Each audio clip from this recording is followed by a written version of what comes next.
Hello, and welcome to Curious Appetite. Thank you for joining. I'm your host, Nola Mann, and we're going to take a little journey to the origin of some of your favorite foods. Today's item, hamburger. Whether you're grilling by the pool on a hot summer day or need a quick bite on a family road trip, nothing is more satisfying than your favorite hamburger.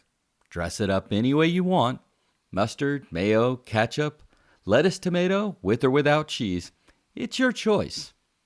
Now, if we're going to start talking about the origins of hamburger, then we have to start with the main ingredient, beef. And that starts with the domestication of cattle in Mesopotamia around 10,000 years ago. Turns out that chopped meat served between or inside bread is nearly as ancient as civilization. A 1st century AD Roman cookbook has a recipe in it that is suspiciously close to the modern burger. A minced meat patty blended with crushed nuts and heavily spiced and cooked. Other recipes include minced meat with pine nuts, pepper, and even wine. Long about between 1100 and 1200, the reign of Genghis Khan crowned the emperor of all emperors, and his army of fierce Mongol horsemen, known as the Golden Horde, conquered 2/3 of the then known world. The Mongols were a fast-moving, cavalry-based army that rode small, sturdy ponies, and they stayed in those saddles for a long period of time, sometimes days, without ever dismounting. And they had little opportunity to stop and build a fire for a meal. See, the entire village would follow behind the army on great wheeled carts they called yurts, leading huge herds of sheep, goats, oxen, and horses. As the army needed food that could be carried on their mounts and easily eaten with one hand while they rode, ground meat was the perfect choice. They would use scrapings of lamb or mutton, which were formed into flat patties, and then they softened the meat by placing them under the saddles of their horses while riding into battle. When it was time to eat, the meat would be eaten raw, having been tenderized by the saddle and the back of the horse.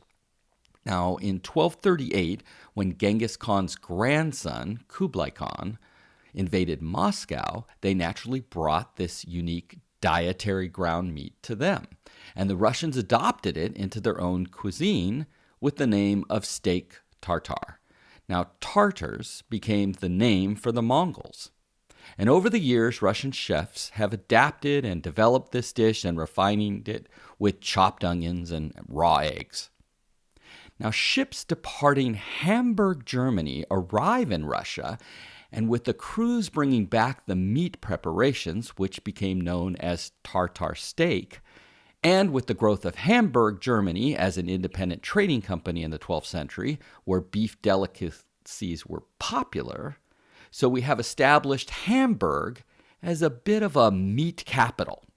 So now you jump ahead to around 1848, when the political revolutions shook the 39 states of the German Confederation, spurring an increase of German immigration to the United States. With German people came German food. Beer gardens flourished in American cities, while butchers offered an array of traditional meat preparations. Because Hamburg was known as an exporter of high-quality beef, restaurants began offering a Hamburg-style chopped steak. In mid-19th century America, preparations of raw beef that had been chopped, chipped, ground, or scraped were a common prescription for digestive issues, a la steak tartare.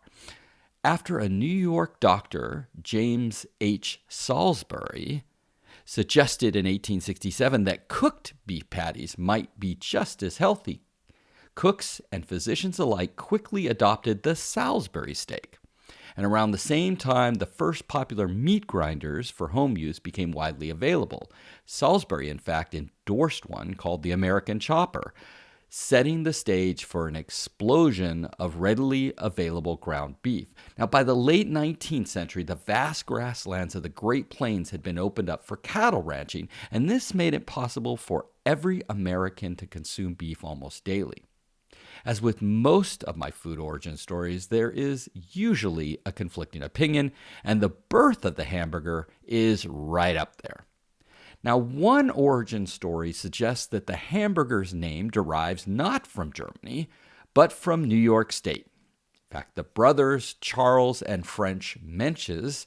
Now, Menches may ring a bell because these are the same brother Menches that are discussed in my ice cream episode, where they allegedly invented the ice cream cone at the St. Louis Fair. But in this story, they were sold out of sausages at their stand at a fair in Hamburg, New York. So they swapped in ground cooked beef, mixed it with coffee and, believe it or not, brown sugar to add flavor, and served it as a sandwich. They called it a Hamburger after Frank spotted the town's name on a banner at the fair. Another version is at the Seymour Fair in Wisconsin, Hamburger Charlie Nagreen wasn't having much luck selling his meatballs, so he squished them between two slices of bread and called it a hamburger. The story is baked into state lore. In fact, Seymour is home to the Hamburger Hall of Fame, not to be confused with the International Hamburger Hall of Fame in Dayton, Florida. And in 2007, the Wisconsin legislature declared Seymour the home of the hamburger. Another story is Oscar Weber Bilby of Tulsa, Oklahoma. This is the first person to place a burger between two buns, according to his descendants and independent researchers.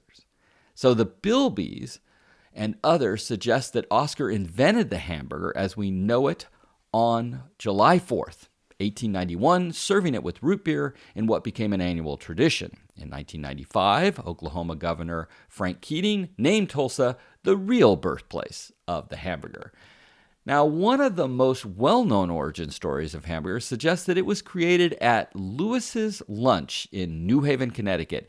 New Haven seems to keep coming up in food origin lore. Listen to my episode on pizza for more on New Haven. According to the still thriving Burger Joint's website, one day in 1900, a gentleman hurriedly walked into Lewis's Lunch and told the proprietor, Lewis Lassen, he was in a rush and wanted something he could eat on the run. In an instant, Lewis placed his own blend of ground steak trimmings between two slices of toast and sent the gentleman on his way, and so the most recognizable American sandwich was born. Now, Fletcher Davis created an early version of the hamburger for his menu at a small cafe in Athens, Texas in the 1880s, but didn't debut his invention to a wider audience until he took his burger to where? Yes, the 1904 St. Louis World's Fair. To this day, some call Athens the birthplace of the hamburger. Whatever its genesis, the burger on a bun found its first wide audience at the 1904 St. Louis World's Fair. Now, 2 years later, though, disaster kind of struck in the form of Upton Sinclair's journalistic novel, The Jungle, which detailed the unsavory side of the American meatpacking industry. Industrial ground beef was easy to alter with fillers, preservatives, and meat scraps, and the hamburger became a prime suspect. Now, the hamburger might have remained on the seamier margins of American cuisine were it not for the visions of Edgar Billy Ingram and Walter Anderson, who opened their first White Castle restaurant in Kansas in 1921. Sheathed inside and out in gleaming porcelain and stainless steel, White Castle countered Hamburger's meat's low reputation by becoming a bastion of cleanliness, health, and hygiene.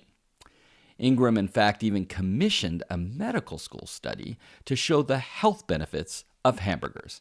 His system, which included on-premise meat grinding, worked well and was the inspiration for other national hamburger chains that were founded in what we call the boom years after World War II.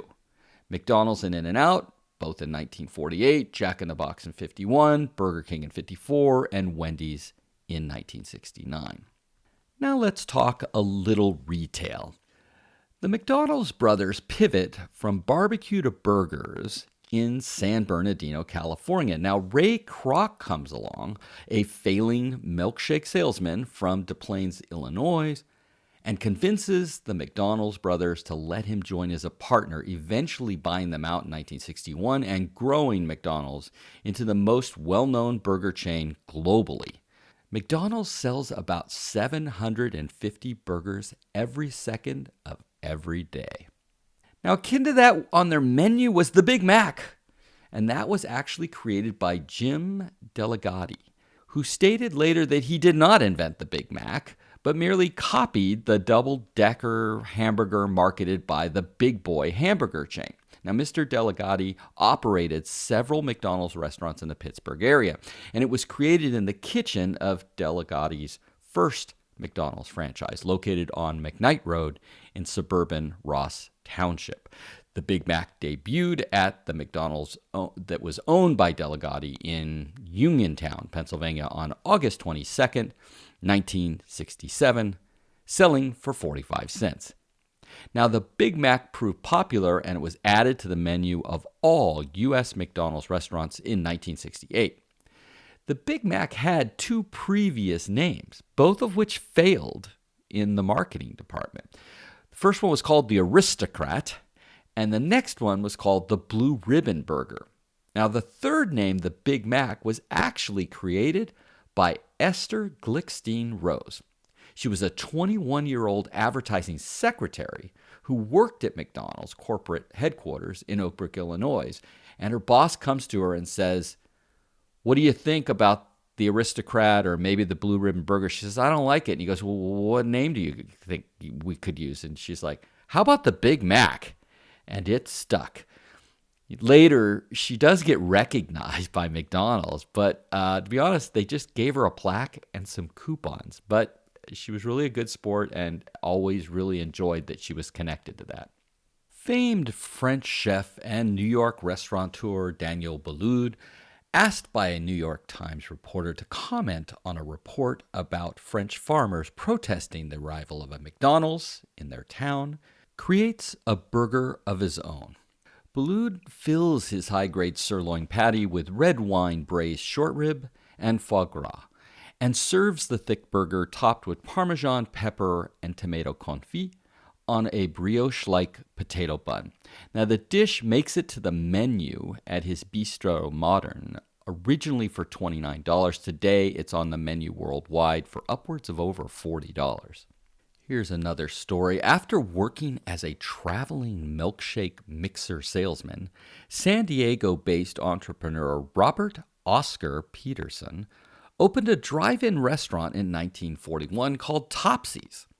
Now, following a stint in naval intelligence during World War II, Peterson returned home, changed the name of Topsy's to Oscar, his middle name, and installs a speaker device. Now, he licensed the rights to an intercom system from George Manos, who had installed the technology at a Chatterbox drive-in in Alaska. So the diners would pull up to a lane and speak into a two-way communication device that was connected to the kitchen inside. Because the customers could take their food and leave, it allowed for rapid turnover and high sales volume. And so the fast food drive-thru was born. In 1951, Peterson converted an Oscar's drive-in into the first Jack-in-the-Box, incorporating the clown imagery and placing the drive-thru speaker inside of a huge clown head. In 1953, after 3 failed restaurant ventures, Tony Smith opened the Top Hat in Shawnee, Oklahoma, an abandoned root beer stand to serve hamburgers and hot dogs cooked to order. Now, while traveling in Louisiana in 1954, he saw a food stall with homemade intercom speakers that allowed customers to order from their cars. So he contacts the inventor who made the intercom, and he gets him to make one for the Top Hat. So Smith also added a canopy to shelter diners' vehicles and hired car hops on roller skates to deliver the food directly to the cars. Now, each customer received a mint with their order to remind customers that they were worth a mint. And in 1956, Charlie Pape, manager of a Woodward supermarket, partnered with Smith and opened a second Top Hat drive-in. Now, by 1958, Top Hats existed in Enid and Stillwater. However, only 4 opened because the name was already copyrighted to another business. Echoing in the jet age, Top Hat's slogan was "Service with the speed of sound." So the men chose the new name, Sonic. And in 1959, the Stillwater Top Hat became the first Sonic drive-in. The predecessor to Burger King was founded in 1953 in Jacksonville, Florida, as Insta Burger King. After visiting the McDonald's brothers' original store in San Bernardino, California, the founders and owners, Keith Kramer and his wife's uncle, Matthew Burns, who had first purchased the rights of two pieces of equipment called Insta machines, opened their first restaurants. Their production model was based on one of the machines they had acquired, an oven called the Insta Broiler. Now, this strategy proved to be so successful that they later required all of their franchises to use the device. Burger King introduces its Whopper in 1957, a full decade before McDonald's launches the Big Mac. Now, after the company faltered in 1959, it was purchased by its Miami, Florida franchisees, James McLemore and David R. Edgerton. And they initiated a corporate restructuring of the chain, first renaming the company to Burger King. They ran the company as an independent entity for 8 years, eventually expanding to over 250 locations in the U.S., before they end up selling it to the Pillsbury Corporation in 1967. Now, Wendy's was founded by Dave Thomas, a former Kentucky Fried Chicken head chef, on November 15th, 1969, in Columbus, Ohio. The famous square-shaped burgers, well, they were based on Kewpie hamburgers in Dave Thomas's hometown of Kalamazoo, Michigan. The name Wendy's is named after his fourth child, Melinda Lou Wendy Thomas. Wendy's introduced the first modern drive-thru to the world. This innovation was so revolutionary that customers needed instructions on how to talk through the speaker to place an order. Now, originally called the drive-in window, Dave wanted to change the name to something that could attract cruisers and joyriders, so he called it the pickup window. Now, Five Guys opens in Arlington, Virginia in 1986, and this ushers in what some call the better burger category, featuring burgers and other menu items made from fresh, more responsibly sourced ingredients. Today, they have more than 1,700 locations worldwide.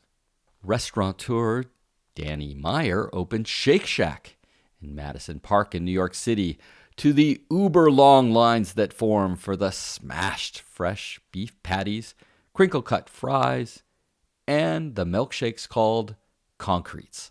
Shake Shack expands rapidly and becomes a publicly traded company in 2015, boasting more than 400 locations. By the way, a diner in the Netherlands unveiled the Golden Boy, billed as the world's most expensive burger at nearly $6,000. The burger is made of ingredients such as Japanese Wagyu beef, Alaskan king crab, white truffles, smoked duck egg mayo, gold leaf, barbecue sauce with Macallan Scotch, and beluga caviar, all sandwiched between two Dom Perignon champagne-infused buns. Now, adding cheese to hamburgers became popular in 1920. There are several competing claims as to who created the first cheeseburger. Lionel Sternberger, yes, that is his last name, Sternberger, you can't make this stuff up, is reputed to have introduced the cheeseburger in 1924 at the age of 16. He was working as a fry cook at his father's Pasadena, California sandwich shop, The Right Spot, and experimentally dropped a slab of American cheese on a sizzling hamburger. Now, I did find an early example of the cheeseburger appearing on a 1928 menu for Odell's in Los Angeles, which listed a cheeseburger smothered with chili for 25 cents. Other restaurants also claimed to have invented the cheeseburger. For example, Kalen's restaurant in Louisville, Kentucky said it invented the cheeseburger in 1934. A year later, a trademark for the name cheeseburger was awarded to Louis Belast of the Humpty Dumpty Drive-In in Denver, Colorado. And according to Steak and Shake archives, the restaurant's founder, Gus Belt, applied for a trademark on the word cheeseburger in the 1930s. As much as there's controversy on cheeseburgers, there seems to be virtually no conflict with the origin of the bacon cheeseburger.